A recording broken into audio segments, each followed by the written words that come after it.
Thank you for joining us for the premiere of Southwest Connections, our new campus-based show that hopes to bring you the stories of our Southwest family. I'm Bill Mosel, and I'll be your host for the show. And our goal here is to strive to let you meet the people that make up Southwest, as well as keep you informed on many of the things that are happening on campus.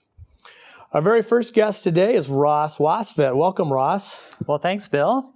This is our inaugural show. You're guest number one, so you always have that honor, and you can wear that with pride. Yeah, that's fantastic. Ross, you came on board on July 1st, and probably a pretty unique time to come on board as Provost and Vice President for Academic Affairs here at Southwest. What interested you in this position?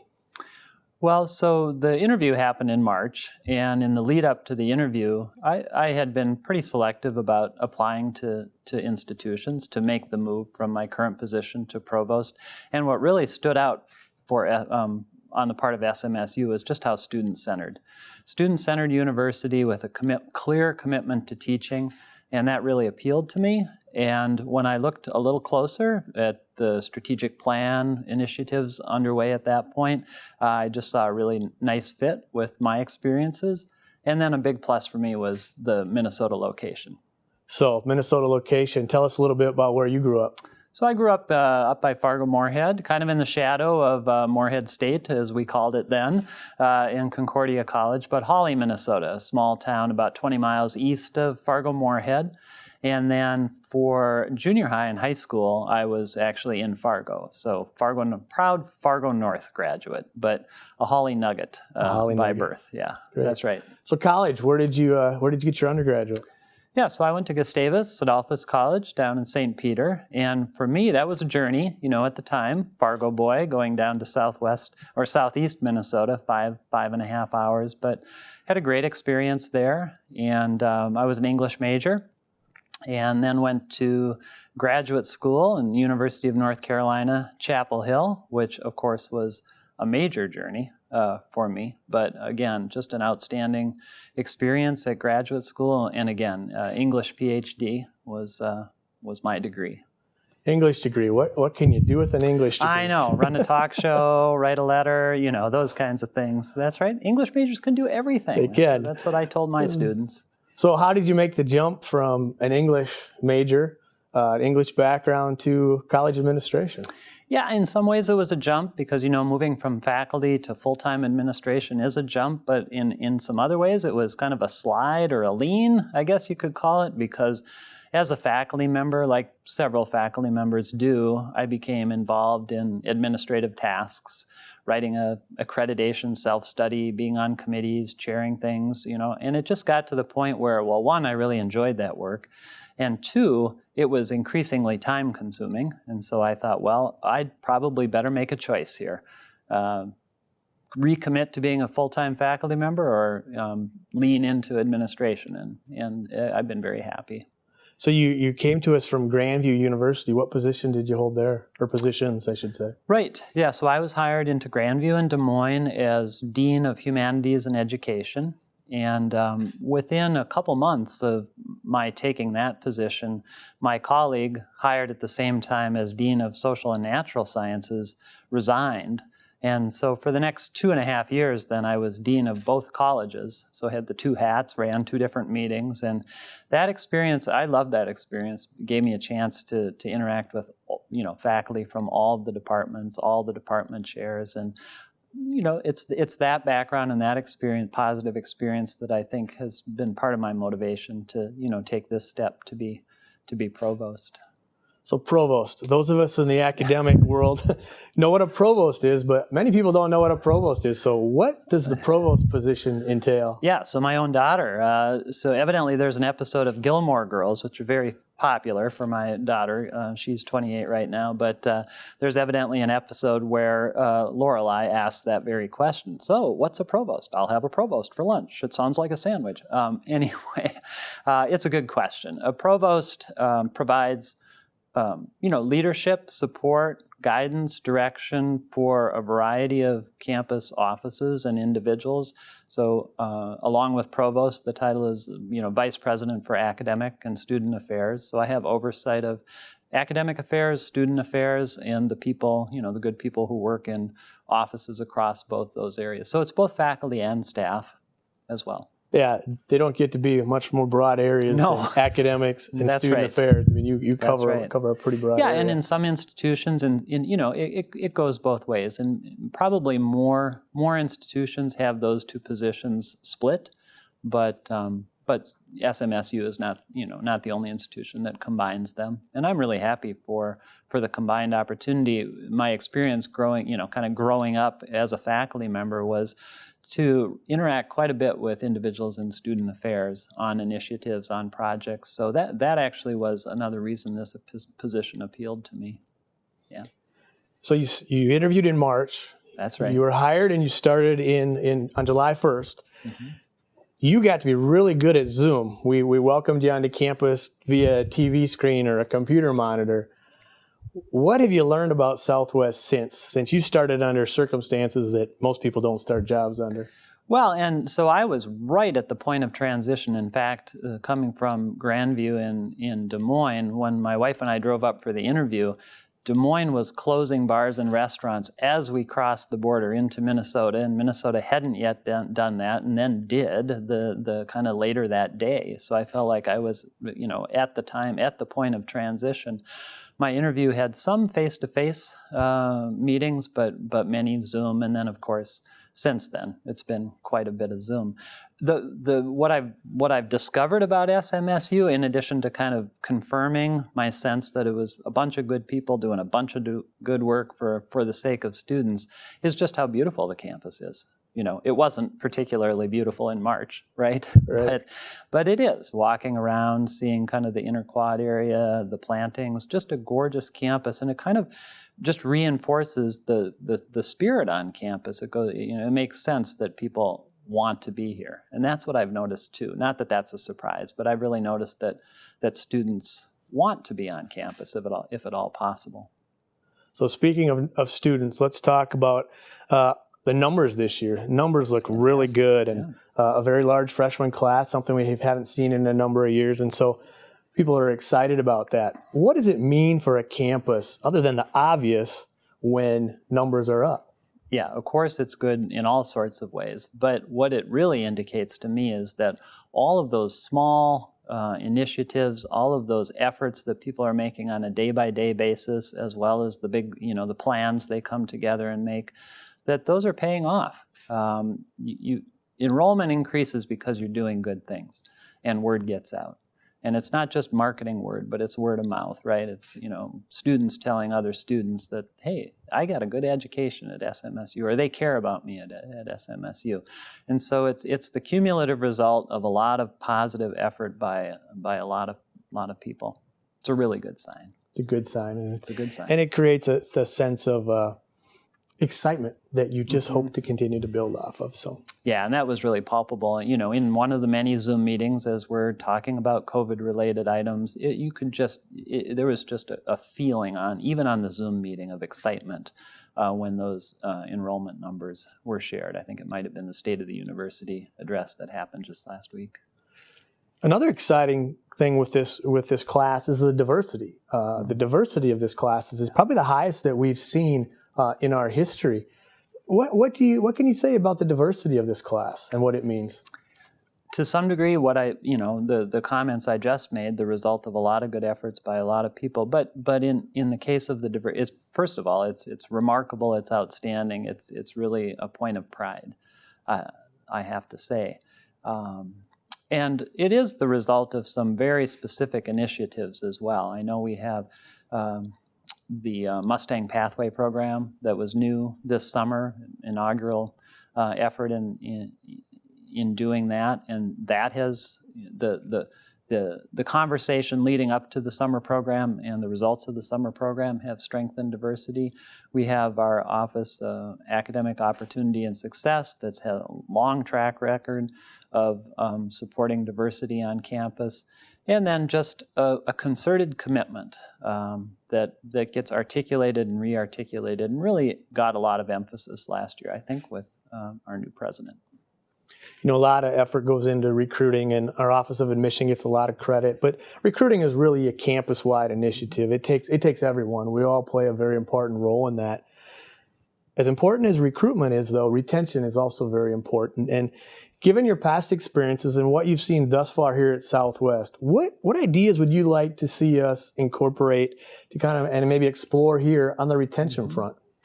Yeah, a number of small initiatives, small efforts that can pay big dividends. But some of the ones we've talked about recently are just making sure students are fully enrolled. So the 15 to finish initiative, as our president says, he's a mathematician, it's just math. 15 plus 15 is 30 times 4 is 100. You want to keep students fully engaged, fully enrolled, and on track for on-time graduation. I think that's important.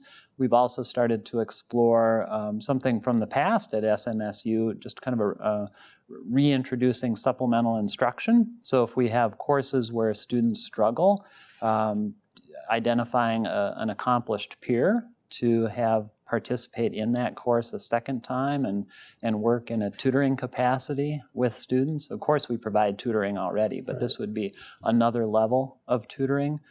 We've made application, and I'm fairly feeling confident about a student success grant that we've written that will provide us with academic coaching in addition to our faculty-led advising, but kind of an additional layer of academic coaching and also some peer mentoring that goes along with that. So those are some of the kind of the top of mind initiatives, I guess. I know I can speak to personal experience, the supplemental instruction back when I was an undergrad here at Southwest. I never would have made it through a couple of those classes well, that's great without to hear. that peer support. So it's a great program. It'll be fun to see that come back and support students. One of the goals that President Jayasuriya talked about last week in his State of the University address was strategic planning. And I know we actually had a meeting today to start talking about strategic planning. What's your role going to be as we embark on our next strategic planning effort? Mm-hmm. Yeah, to help provide coordination of that effort. It's a big group, as you know, you're part of it. So strategic planning should be, if it's successful, it's campus-wide. It's well known by all participants on campus, even if not everybody is, on the strategic planning team. But it should be a shared conversation that's had over a period of months.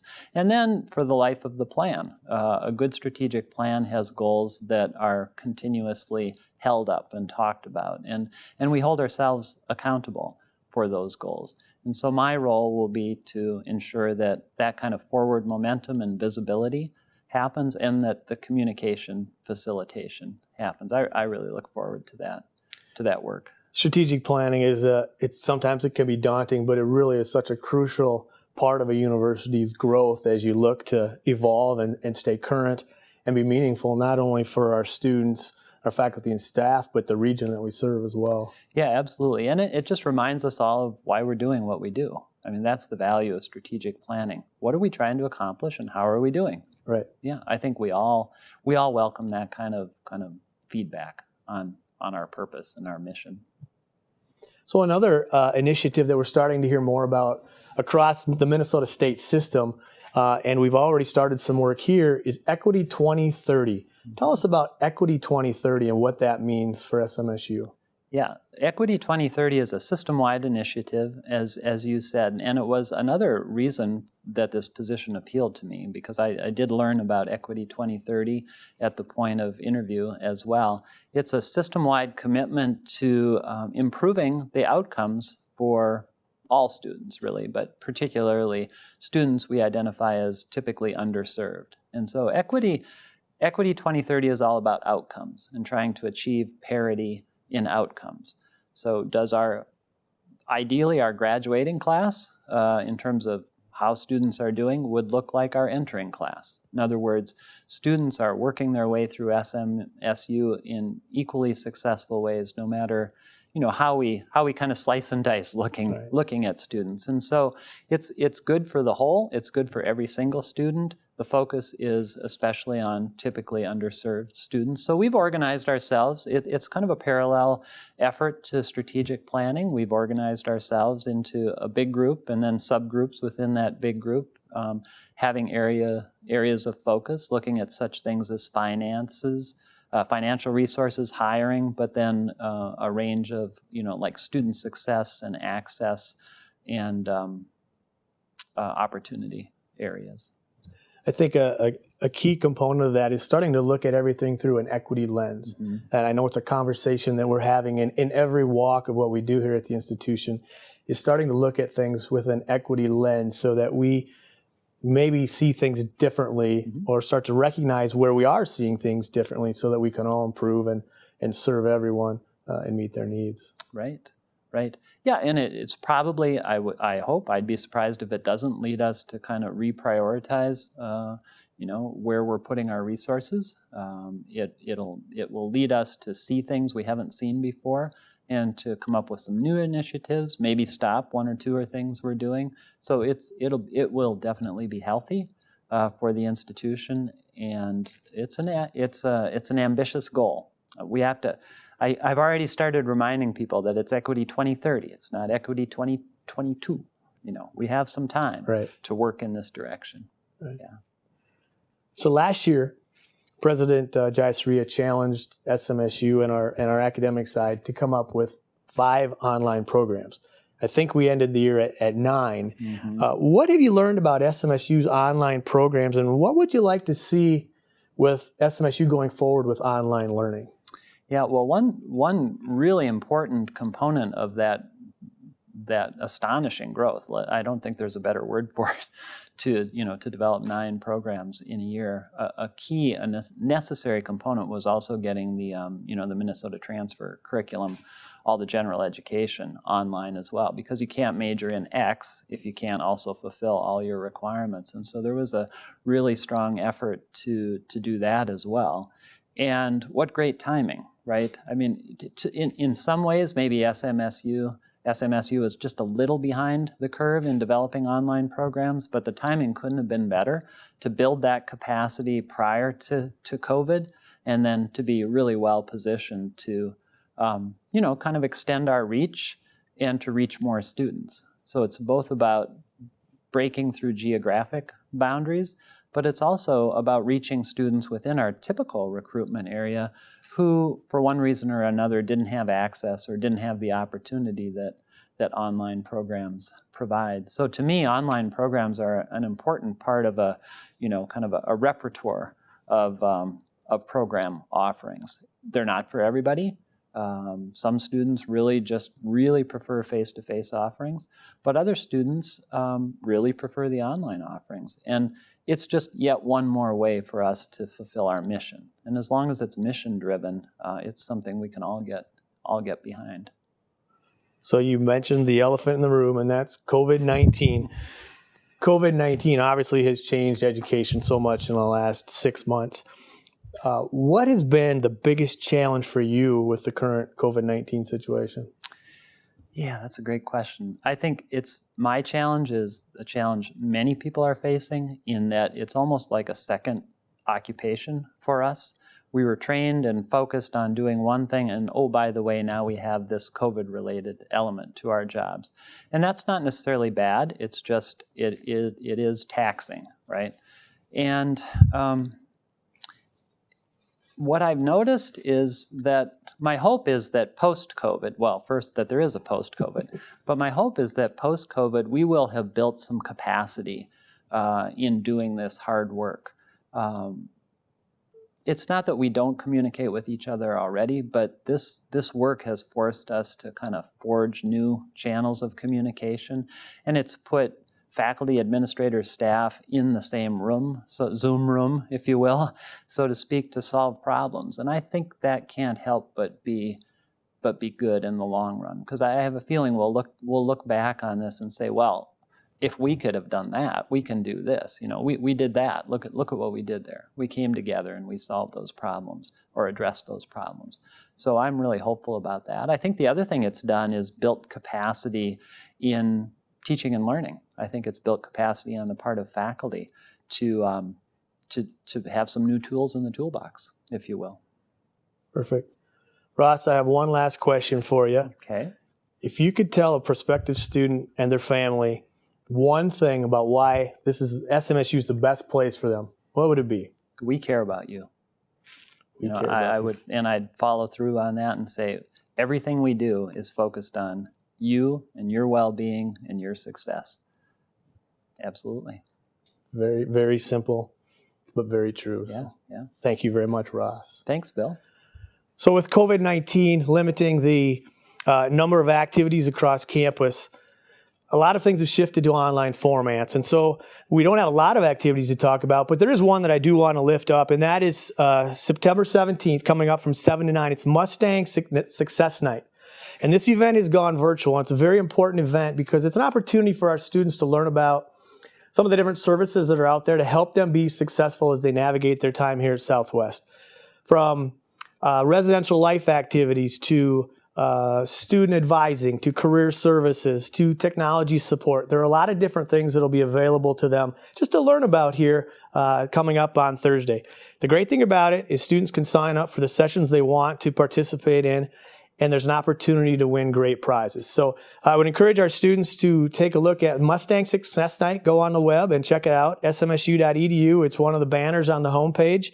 And the great thing is you can walk away with prizes including 4 $250 tuition stipends. So I encourage students to take part in that coming up Thursday. Once again, thank you to Provost Ross Wastvedt for joining us on our first episode of Southwest Connections. I encourage you to join us again in 2 weeks when we welcome in President Kumara Jayasuriya as our next guest. Thanks for joining in.